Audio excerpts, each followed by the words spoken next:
That golden afternoon, the central square of a small, picturesque town seemed to glow with a rare vibrancy. The sunlight, soft and golden, poured through the branches of old trees lining the square, casting playful shadows on the ground. Tiny flags fluttered on poles, their colors bright against the clear blue sky, while the cheerful hum of a local band filled the air with melodies that seemed to dance alongside the rustling leaves.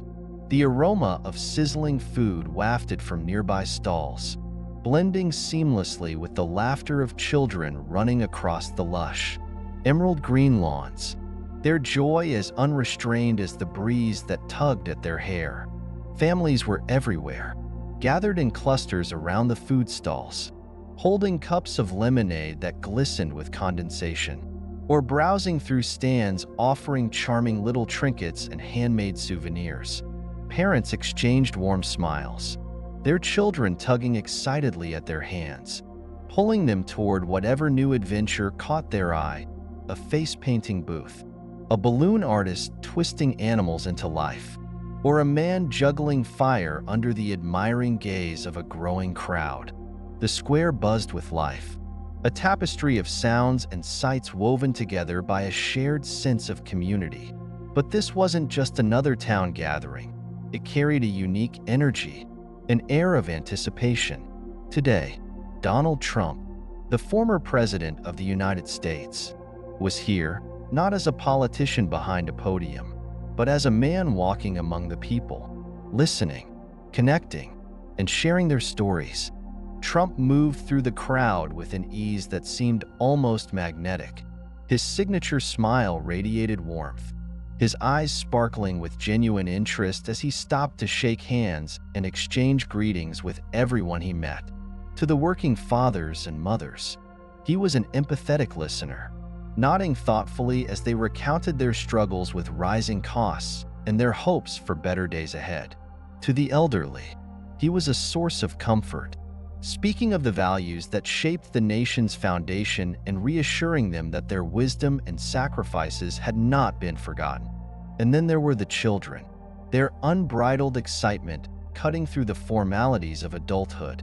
They darted through the crowd, clutching scraps of paper for autographs or smartphones to snap selfies. Trump crouched down to their level, his larger-than-life presence softening into something approachable and kind. He asked them about their favorite sports, their dreams of the future, or simply their favorite ice cream flavor. Each interaction seemed to leave them glowing with pride, as if they had just shared a secret with someone who truly cared. The square was alive, but it wasn't just the music, the laughter, or the bustle that made it so. It was the shared sense of being seen, of knowing that for this brief afternoon, every voice mattered. People felt heard, whether it was the young mother struggling to balance work and family, the retired veteran sharing memories of a time long past, or the little boy proudly showing off his favorite toy truck. In that square, under the warm sunlight, there were no labels, no barriers, just stories waiting to be shared and a man willing to listen. Yet, amidst the joy and movement, there were quieter corners, where the sunlight dimmed and the noise softened. In one such corner, under the sprawling branches of an ancient oak tree, sat a boy named Danny. He was alone, perched in a wheelchair that seemed far too large for his small frame. His mother stood nearby, her eyes flicking between him and the vibrant scene unfolding just a few steps away. She leaned down, speaking softly to him, her voice lost in the chatter of the crowd. Danny wasn't like the other children darting across the lawns or crowding around the balloon artist. He watched them from afar, his hands resting on the worn armrests of his wheelchair, his small fingers gripping the edges tightly. His face, framed by a mess of dark curls, was thoughtful, almost solemn, but it was his eyes, bright yet tinged with something deeper, something unspoken, that told the real story. There was a yearning in his gaze, a quiet wish to be a part of the world bustling around him, coupled with the heavy awareness that he wasn't. Under the sprawling canopy of an old oak tree, standing watch over the far corner of the bustling town square, a boy named Danny sat quietly in his wheelchair, while the world around him was a swirl of colors, sounds, and uncontainable energy. Danny seemed to exist in a pocket of stillness. Apart from it all, he was about 10 years old, his face bright and full of potential. Yet his eyes carried a weight far too heavy for someone so young. There was a sadness there, a quiet question that seemed to echo in his gaze. Beside him, his mother crouched down, her hand resting gently on his. She whispered encouragement, her voice soft and full of love. "Danny, look around. It's a beautiful day. So many people here are happy to be together. Don't be afraid to join in. Today is special. Say whatever is on your mind." Danny didn't respond. His small hands gripped the armrests of his wheelchair tightly, his knuckles pale from the pressure. His eyes, usually lively, were fixed on a group of children playing on the lush grass nearby. They were running, laughing, and kicking a soccer ball back and forth, their carefree joy filling the air like a melody. To most, it was a scene of innocence and delight, but to Danny, it felt like a distant dream, a reminder of something he couldn't touch, no matter how much he wished to. He watched the children with an intensity that spoke of longing, but also of resignation. As much as he wanted to be out there with them, he knew he couldn't. His wheelchair felt like a barrier, a reminder of his difference, and no amount of encouragement could make it go away. Nearby, the atmosphere shifted. A surge of energy rippled through the crowd as Donald Trump entered the square. People began clapping and cheering, their voices rising in excitement. Children waved wildly, calling out his name, and adults leaned in for handshakes and photos. Trump moved through the crowd with his characteristic presence, warm yet commanding. He smiled broadly, pausing to exchange words with families, patting children on the shoulder, and posing for selfies with ease. But amid the lively chaos, something drew Trump's attention. His eyes fell on Danny, seated quietly beneath the oak tree. The boy didn't wave or call out like the other children. In fact, he didn't even look up. His head was bowed slightly, his shoulders hunched, as though trying to disappear into the shadows of the tree. Trump's stride slowed as he took in the scene. Something about Danny's stillness stood out against the exuberance of the crowd. Without hesitation, Trump began making his way toward him, the crowd parting instinctively as he passed. Danny's mother noticed Trump approaching and leaned closer to her son, her voice trembling slightly with both hope and encouragement. "Danny, he's coming this way. Don't be scared. You can ask him anything. Sweetheart, whatever is on your heart." Danny hesitated. His grip on the armrests tightened even more. For a moment, it seemed as though he wouldn't respond. But then, slowly, he lifted his head. His eyes met Trump's, and in that instant, a connection was made. Trump's gaze wasn't one of pity or superficial curiosity. It was steady and kind, carrying a silent message.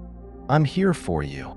Summoning all the courage he could muster, Danny spoke. His voice trembled, but it was clear and brave, each word carrying the weight of his young heart.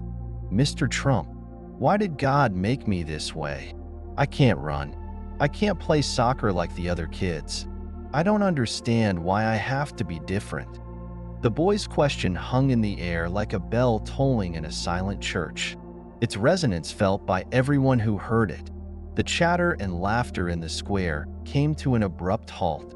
People turned their attention to Danny and Trump, their faces a mix of surprise and quiet reflection. Trump paused, the gravity of the moment settling over him.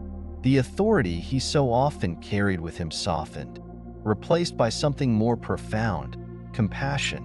He stepped closer to Danny, his movements deliberate, as if to show the boy that he was giving him his full attention. Reaching out, Trump placed a firm yet gentle hand on Danny's shoulder. He crouched down until their eyes were level, ensuring that the boy knew this wasn't just a moment for the cameras. It was personal.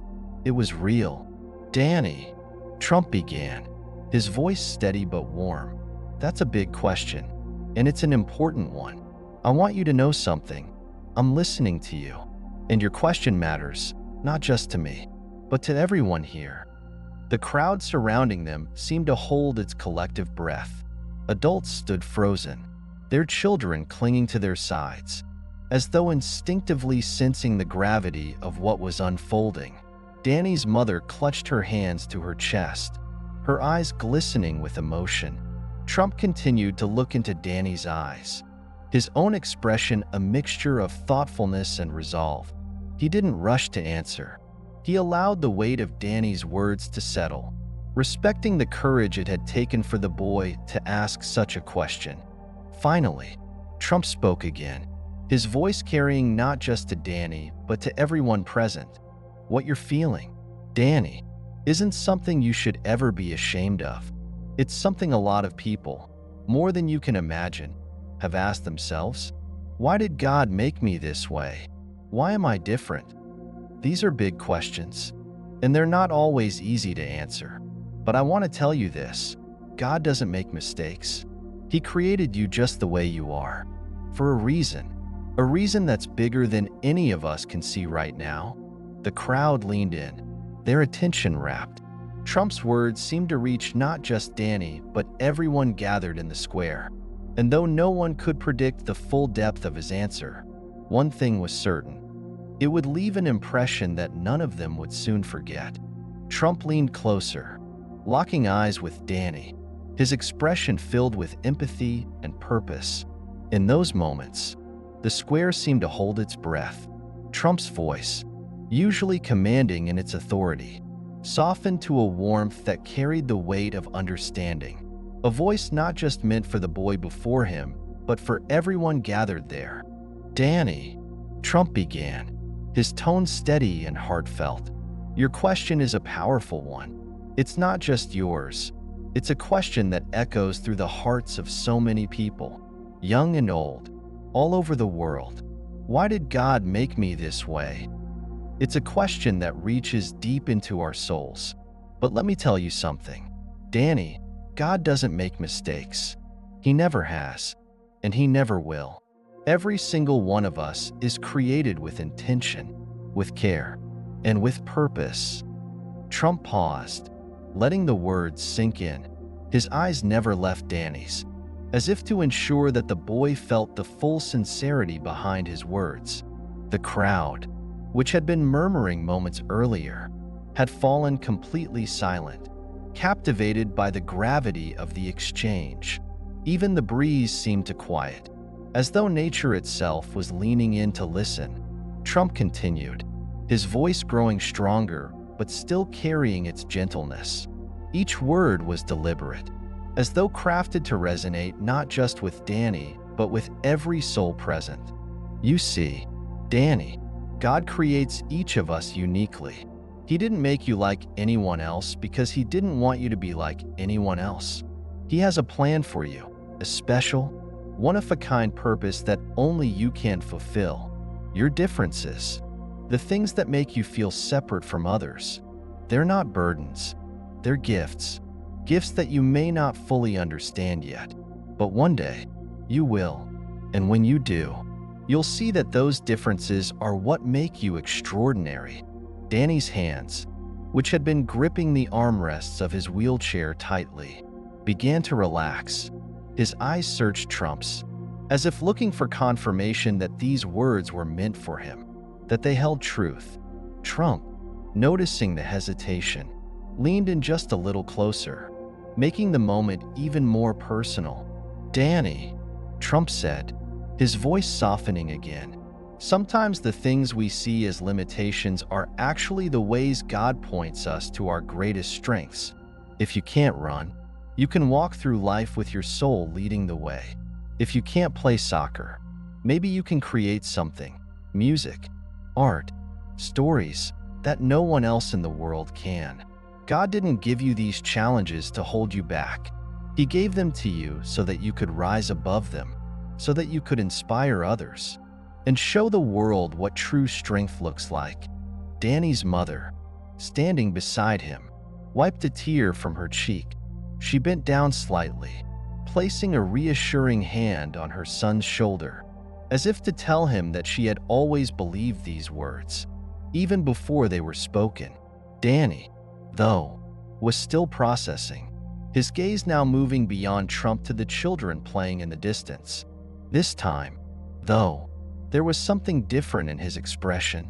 It wasn't longing, it was contemplation.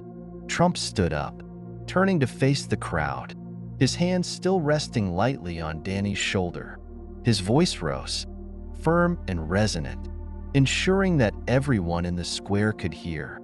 The world doesn't need more people who all look the same, act the same, or think the same.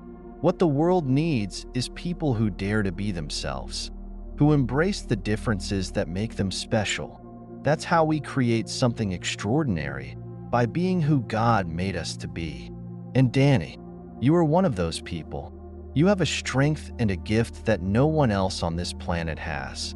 You might not see it clearly right now, but trust me, Danny, it's there. And one day, it will shine so brightly that no one can miss it. The crowd, which had been utterly silent, seemed to collectively exhale. A murmur of agreement rippled through the air. Parents glanced at their children, as though silently reaffirming their own belief in them. Others nodded, their expressions reflective, clearly thinking about their own lives and the times they doubted their own worth. Trump wasn't done. His voice carried a renewed vigor, his gaze sweeping across the faces of the crowd. This moment, this question Danny asked, isn't just about him. It's about all of us. Every single one of us, at some point, has wondered if we're enough, if we're worthy, if we have a purpose. And let me tell you this, you do. God doesn't waste time creating people without value. Every single one of you has a purpose, a gift, something that only you can bring to the world. Trump turned back to Danny, kneeling slightly again, so their eyes were level once more. His voice softened as he spoke directly to the boy. Danny, your gift isn't something that comes from running or playing soccer. Your gift comes from your heart, your mind, and your ability to touch people in ways you might not even realize yet. And you've already done it. Right here, today, you've touched my heart, and I know you've touched the hearts of everyone standing here. Danny's eyes filled with tears, but they weren't tears of sadness. There was something else now, a glimmer of understanding, of hope. He nodded slowly, as if finally starting to believe the words that were being spoken to him. A small, tentative smile began to form on his face. The crowd began to clap softly at first, and then louder. It wasn't the kind of applause meant to cheer a celebrity or celebrate an event. It was applause for Danny, for his courage, for the light that had just been rekindled in his heart, and perhaps for the light rekindled in theirs as well. Trump rose to his full height, placing a firm but gentle hand on Danny's shoulder once more. He looked out at the crowd, his voice carrying a final message that seemed to resonate deeply with everyone present. Remember this, your differences are your strengths. They are the reason you are here, the reason you matter. Don't let anyone tell you otherwise. And don't ever stop believing in the gift that God has placed within you. In that moment, Danny wasn't just a boy in a wheelchair.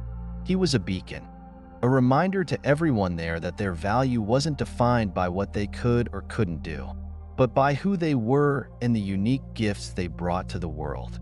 Trump leaned forward slightly, his gaze meeting Danny's with a sense of genuine interest and care. The bustling noise of the square seemed to fade into the background as Trump asked, his voice warm and encouraging, as though he were speaking only to Danny despite the crowd around them. Danny, tell me, what do you love to do the most? What makes you happy? For a moment, Danny hesitated.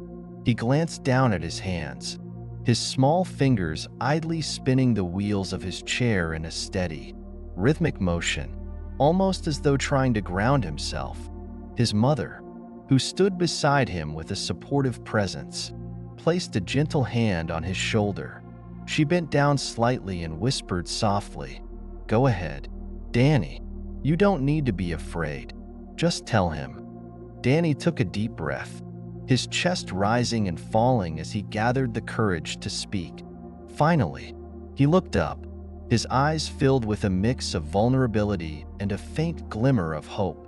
His voice, though soft, carried a sincerity that reached those closest to him.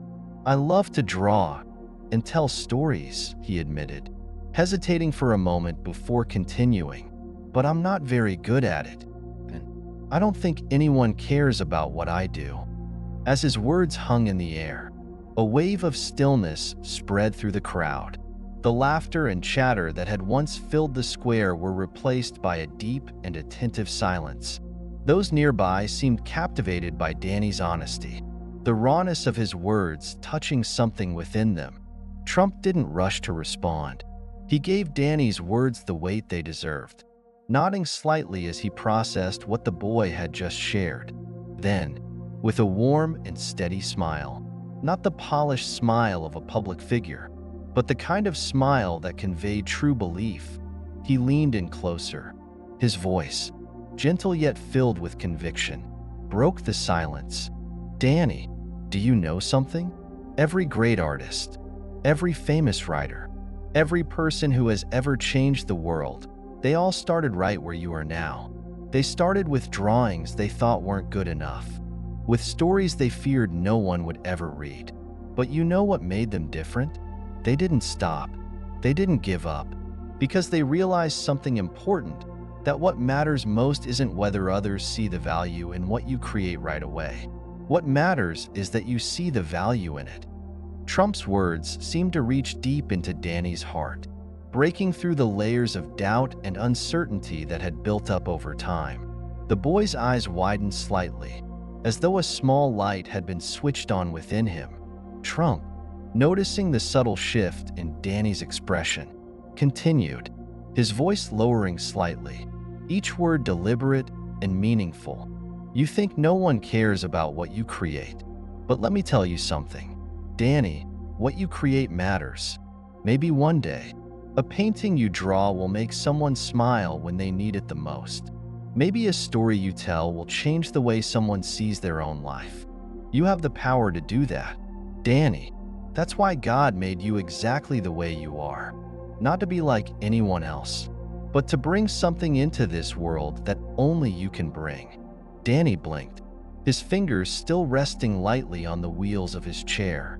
For the first time, his posture began to shift, not much, but enough to show that he was holding himself just a little straighter, as though the weight of Trump's words was beginning to lift something invisible off his shoulders. Trump stood up slowly, turning his attention to the crowd that had gathered around them. His voice grew stronger, resonating with the energy of someone who knew he wasn't just speaking to one person, but to many. "Each of us has been given unique gifts by God," he declared, his gaze sweeping across the faces of the onlookers. "Not everyone is meant to be a star athlete or a famous singer, but every single one of us has something special, something only we can give to this world. And that includes you, Danny." He gestured gently toward the boy, ensuring that Danny remained the focus of the moment. His tone grew even more resolute as he continued. "What the world needs isn't more people trying to be the same. What it needs are people who are brave enough to be themselves, people who embrace their differences, who take the gifts God gave them and use them to make a difference, no matter how small or how big." The crowd seemed to lean into his words, their expressions shifting from curiosity to deep reflection. Parents glanced at their children, as if silently reaffirming their belief in their potential. Others nodded, their faces showing the quiet understanding of those who had once doubted their own worth. Turning back to Danny, Trump crouched slightly again, his face level with the boy's. This time, His words were softer, more personal. Danny, you don't have to be perfect right away. No one is. What matters is that you never stop trying, that you never stop believing in yourself, because what you do matters. And you, Danny, you are more valuable and more powerful than you might think right now. Danny's eyes glistened as he met Trump's gaze. A small smile began to spread across his face, tentative at first, but growing steadily. It wasn't just a smile of gratitude. It was a smile of realization, of understanding that perhaps, for the first time, he wasn't just a boy in a wheelchair. He was someone with a purpose, someone with the potential to make an impact. The crowd erupted into applause. It wasn't the kind of raucous cheering that came with excitement. It was a heartfelt ovation, a collective expression of support and belief, not just in Trump's words, but in Danny himself. Strangers stepped forward to place a hand on Danny's shoulder, to offer words of encouragement, to remind him that his voice and his talents mattered. Trump stood tall, his gaze shifting once more to the crowd. With a final glance at Danny, he addressed everyone in the square, his voice filled with both authority and inspiration. Remember this: your differences are not weaknesses, they are your strengths. They are what make you who you are, and they are what make this world a better place. Don't let anyone tell you that you don't matter, because you do. Each and every one of you has something special to offer, and the world is waiting for you to share it. Danny, still smiling, looked around at the crowd, his mother's hand resting firmly on his shoulder. For the first time, he didn't feel invisible. He felt seen. He felt valued. And perhaps most importantly, he felt ready to believe in himself. Trump stood tall, turning to face the crowd that had been silently watching. The afternoon sunlight cast a warm glow on his face, emphasizing his presence. With a combination of authority and heartfelt emotion, he began to speak, his voice echoing across the square. We often look at differences and think of them as limitations. But let me tell you, our differences are the greatest gifts God has given us. None of us were born to be exactly like anyone else. We were created with a unique purpose, a plan that only we can fulfill. He paused, his gaze sweeping over the crowd, locking eyes with individuals as if to ensure they absorbed the profound meaning of his words. Then, he extended a hand, gesturing toward Danny, his voice filled with pride. Young people like Danny, with their unwavering spirit and hidden talents, are living proof of this truth. Danny doesn't need to be like anyone else to succeed. God made him to bring something unique to this world, something no one else can. And the same is true for each of you. Every single person here has a special value, a mission that only you can accomplish. His words seemed to ignite a spark within the crowd. At first, there was silence, then a few scattered claps that quickly grew into a resounding applause. Some in the audience wiped away tears, the realization of Trump's message striking a deep chord. They began to see their own differences, not as burdens, but as strengths. A woman stepped forward, gently placing her hand on Danny's shoulder. She said, her voice trembling with emotion, "You are so brave. Danny, you've inspired all of us today." Another man, who had been standing at a distance with initial skepticism, now walked closer.